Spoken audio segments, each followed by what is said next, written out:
सिद्धि हिंदी विद्यालय YouTube channel में आप सभी का हार्दिक स्वागत है। आज हम 10वीं कक्षा में विज्ञान और टेक्नोलॉजी में चैप्टर 1 रासायनिक प्रक्रिया और उनके प्रकार के बारे में आगे अभ्यास करेंगे। अल्बर्ट आइंस्टाइन ने एक वाक्य कहा है, जिस व्यक्ति ने कभी गलती ही नहीं की उसने कभी कुछ नया करने की कोशिश ही नहीं की। क्योंकि जब भी हम कुछ नया करने जाते हैं तब उसमें गलतियां तो होगी ही होगी, परंतु उस गलतियों से घबराकर हार मानना ये अच्छी बात नहीं है। अर्थात कोई भी काम करो तो भले उसमें असफलता मिले, भले उसमें गलती हो, पर उस काम को जारी रखो। एक न एक दिन आपको सफलता अवश्य मिलेगी, ऐसा अल्बर्ट आइंस्टाइन ने कहा है। आइए प्रार्थना करते हैं।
पिछले वीडियो में हमने रासायनिक प्रक्रिया किसे कहते हैं उसके बारे में अभ्यास किया।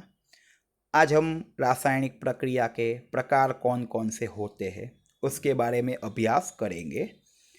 रासायनिक प्रक्रिया के प्रकार में संयोगीकरण प्रक्रिया, ऊष्माक्षेपी प्रक्रिया, ऊष्माशोषी प्रक्रिया, विघटन प्रक्रिया, विस्थापन प्रक्रिया, द्विविस्थापन प्रक्रिया, अवक्षेपण प्रक्रिया, ऑक्सीडेशन प्रक्रिया, रिडक्शन प्रक्रिया और रेडॉक्स प्रक्रिया, इतनी प्रक्रियाओं के बारे में हम इस चैप्टर में अभ्यास करेंगे, जिसमें से आज हम इस वीडियो में संयोगीकरण प्रक्रिया और ऊष्माक्षेपी प्रक्रिया के बारे में अभ्यास करेंगे। संयोगीकरण प्रक्रिया किसे कहते हैं? जिस रासायनिक अभिक्रिया में दो या दो से ज़्यादा अभिकर्मकों के बीच रासायनिक प्रक्रिया होती है और एक ही उत्पाद बनती है। हमें पता है कि कोई भी रासायनिक समीकरण में तीर के बाईं ओर अभिकर्मक होते हैं और तीर के दाईं ओर उत्पाद होती है। यदि अभिकर्मकों की संख्या दो या दो से ज़्यादा हो और उत्पाद की संख्या एक ही हो तो उस प्रकार की प्रक्रिया को हम संयोगीकरण प्रक्रिया कह सकते हैं। क्योंकि संयोगीकरण प्रक्रिया की परिभाषा हमें यही कहती है कि दो या दो से ज़्यादा अभिकर्मक होने चाहिए और उसके बीच प्रक्रिया होकर एक ही उत्पाद बनती हो, तो वैसी रासायनिक प्रक्रिया को हम संयोगीकरण प्रक्रिया कहते हैं। उदाहरण के रूप में है कैल्शियम ऑक्साइड। कैल्शियम ऑक्साइड और यह है पानी, उसके बीच रासायनिक अभिक्रिया होकर कैल्शियम हाइड्रोक्साइड बनता है। यह कैल्शियम ऑक्साइड और पानी के बीच रासायनिक अभिक्रिया होकर कैल्शियम हाइड्रोक्साइड बनता है। कैल्शियम ऑक्साइड का सूत्र CaO, पानी का सूत्र है H2O और कैल्शियम हाइड्रोक्साइड का सूत्र है CaOH ट्वाइस। यहाँ पर दो अभिकर्मक है, उनके बीच रासायनिक अभिक्रिया होकर एक ही उत्पाद बनती है। इस प्रकार यह प्रक्रिया को हम संयोगीकरण प्रक्रिया कहते हैं।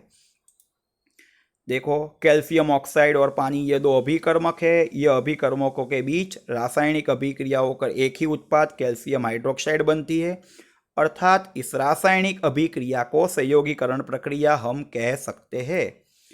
संयोगीकरण प्रक्रिया के अन्य उदाहरण में कोयले का दहन। कोयले में मुख्य घटक कार्बन होता है। दहन प्रक्रिया मतलब ऑक्सीजन के साथ प्रक्रिया करवाना। ऑक्सीजन अणु के रूप में होता है। ऑक्सीजन के एक अणु के रूप में दो परमाणु होते हैं। यह कोयले के मुख्य घटक के रूप में कार्बन होता है। यह कार्बन की ऑक्सीजन के साथ अभिक्रिया हम करते हैं तो कार्बन डाइऑक्साइड बनता है। यह कार्बन डाइऑक्साइड का सूत्र है। यहाँ पर भी संयोगीकरण प्रक्रिया कहनी है मुझे, तो दो अभिकर्मक है, दो में से प्रक्रिया होकर एक ही उत्पाद बनती है। इस प्रकार हम ये कोयले के दहन की प्रक्रिया को संयोगीकरण प्रक्रिया कह सकते हैं। संयोगीकरण प्रक्रिया का एक और उदाहरण है पानी का निर्माण। पानी का निर्माण किस प्रकार होता है? हाइड्रोजन गैस और ऑक्सीजन गैस के बीच रासायनिक अभिक्रिया होकर पानी बनता है। ये पानी का सूत्र है। हाइड्रोजन गैस हाइड्रोजन अणु के रूप में होता है। एक हाइड्रोजन अणु में दो हाइड्रोजन परमाणु होते हैं। एक ऑक्सीजन अणु में दो ऑक्सीजन परमाणु होते हैं। ये दोनों के बीच में प्रक्रिया होकर पानी बनता है। यहाँ पर भी संयोगीकरण प्रक्रिया में दो अभिकर्मक है, उसके बीच रासायनिक अभिक्रिया होती है और एक उत्पाद बनती है। तो इस प्रकार पानी का निर्माण यह भी एक संयोगीकरण प्रक्रिया का ही उदाहरण है। नेक्स्ट टॉपिक है ऊष्माक्षेपी प्रक्रिया। हमें यह तो पता ही है कि कोई भी रासायनिक अभिक्रिया होती है तो उसमें से अभिकर्मकों के बीच प्रक्रिया होती है, उत्पाद का निर्माण होता है। पर यदि उत्पाद के निर्माण के साथ साथ यदि ऊष्मा उत्पन्न होती है, उस प्रक्रिया में उत्पाद के निर्माण के साथ साथ यदि ऊष्मा का भी उत्पन्न होती है तो उस रासायनिक अभिक्रिया को हम ऊष्माक्षेपी प्रक्रिया कहते हैं। अर्थात रासायनिक अभिक्रिया में ऊष्मा का उत्पन्न होना, उसको हम क्या कह सकते हैं? ऊष्माक्षेपी प्रक्रिया। उदाहरण के रूप में है श्वसन की प्रक्रिया और वनस्पति द्रव्य का विघटन होकर खाद बनना। ये दोनों प्रक्रिया ऊष्माक्षेपी प्रक्रिया के उदाहरण हैं। ऊष्माक्षेपी प्रक्रिया के अन्य उदाहरणों में कोयले का दहन, C+O2 CO2। कोयले में मुख्य घटक कार्बन होता है, ऑक्सीजन के साथ मतलब दहन प्रक्रिया होती है तो कार्बन डाइऑक्साइड बनता है। इस प्रक्रिया के दौरान भी ऊष्मा उत्पन्न होती है, इसलिए कोयले के दहन की प्रक्रिया को हम कह सकते हैं कि कोयले का दहन यह ऊष्माक्षेपी प्रक्रिया है। कुदरती गैस का दहन यह भी ऊष्माक्षेपी प्रक्रिया है। कुदरती गैस जो होती है उसका मुख्य घटक होता है मीथेन। मीथेन का अणुसूत्र है CH4। दहन प्रक्रिया मतलब ऑक्सीजन के साथ प्रक्रिया करवाना, तो CH4 की ऑक्सीजन के साथ प्रक्रिया करवाते हैं तो कार्बन डाइऑक्साइड मिलेगा, पानी मिलेगा और उसके साथ साथ हमें अतिरिक्त प्रमाण में ऊष्मा भी मिलेगी। तो इस प्रक्रिया के दौरान भी ऊष्मा उत्पन्न होती है, इसीलिए ये कुदरती गैस का दहन भी ऊष्माक्षेपी प्रक्रिया है। हमने देखा कि श्वसन भी ऊष्माक्षेपी प्रक्रिया है, पर किस तरह श्वसन ऊष्माक्षेपी प्रक्रिया है उसके लिए भी हम अभ्यास कर रहे हैं। श्वसन एक ऊष्माक्षेपी प्रक्रिया। हमें पता है कि जीवन जीने के लिए हमें ऊर्जा की जरूरत पड़ती है और वो ऊर्जा हमें मिलती कहाँ से है? तो खुराक में से। जीवन जीने के लिए हमें ऊर्जा की जरूरत पड़ती है, वो ऊर्जा में कहाँ से मिलेगी? खुराक में से। पाचन होता है तो पाचन का मतलब क्या होता है कि खुराक जो हम लेते हैं उसमें जटिल घटक होते हैं, उस जटिल घटकों का सरल पदार्थों में रूपांतरण होना, उसे हम क्या कहते हैं? पाचन कहते हैं। पाचन अर्थात क्या? खुराक में जो जटिल घटक होते हैं उनका सरल घटकों में रूपांतरण होना, उसे हम क्या कहते हैं? पाचन कहते हैं। आलू, ब्रेड, चावल इत्यादि में बहुत सारे कार्बोदीत पदार्थ होते हैं। जब पाचन होता है तो इस कार्बोदीत पदार्थों का विघटन होता है और उसमें से ग्लूकोज बनता है और यह ग्लूकोज हमारे शरीर में कोशिका तक पहुंचता है। क्योंकि चावल हो, आलू हो, ब्रेड हो, उसमें कार्बोदीत पदार्थ होंगे। उस कार्बोदीत पदार्थों का जब पाचन होगा तब उसका सरल पदार्थ में रूपांतरण होगा और ग्लूकोज बनेगा। यह ग्लूकोज हमारे शरीर के प्रत्येक कोशिका तक पहुंचता है। हमारी प्रत्येक कोशिका में ऑक्सीजन भी रहा होता है जो श्वास के द्वारा हम लेते हैं। तो यह जो ग्लूकोज है वो कोशिका में जाएगा, ऑक्सीजन के साथ प्रक्रिया करेगा और ऊर्जा मुक्त करेगा। तो इस प्रक्रिया के दौरान, ये प्रक्रिया कहलाती है श्वसन। इस प्रक्रिया के दौरान क्या हुआ? ऊर्जा मुक्त हुई, तो इस प्रक्रिया को भी हम कौन सी प्रक्रिया कह सकते हैं? श्वसन की प्रक्रिया। हम जो श्वसन की परिभाषा पढ़ रहे थे कि श्वास में हवा लेना, श्वास में ऑक्सीजन लेना, वो परिभाषा है पर थोड़ी अधूरी परिभाषा है। श्वसन की एकदम परफेक्ट परिभाषा यह है कि खुराक के ऑक्सीडेशन से ऊर्जा मुक्त होना, क्योंकि श्वसन की प्रक्रिया के दौरान ऊर्जा मुक्त होती है जिसका हम ऊर्जा के रूप में उपयोग करते हैं। तो इस प्रकार श्वसन जो होती है वो ऊष्माक्षेपी प्रक्रिया है।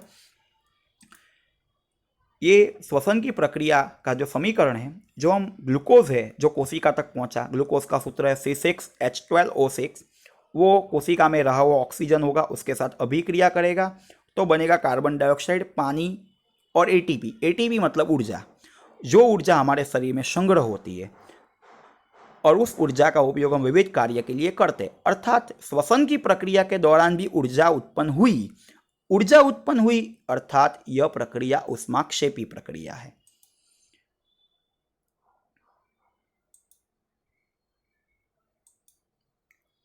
Thank you.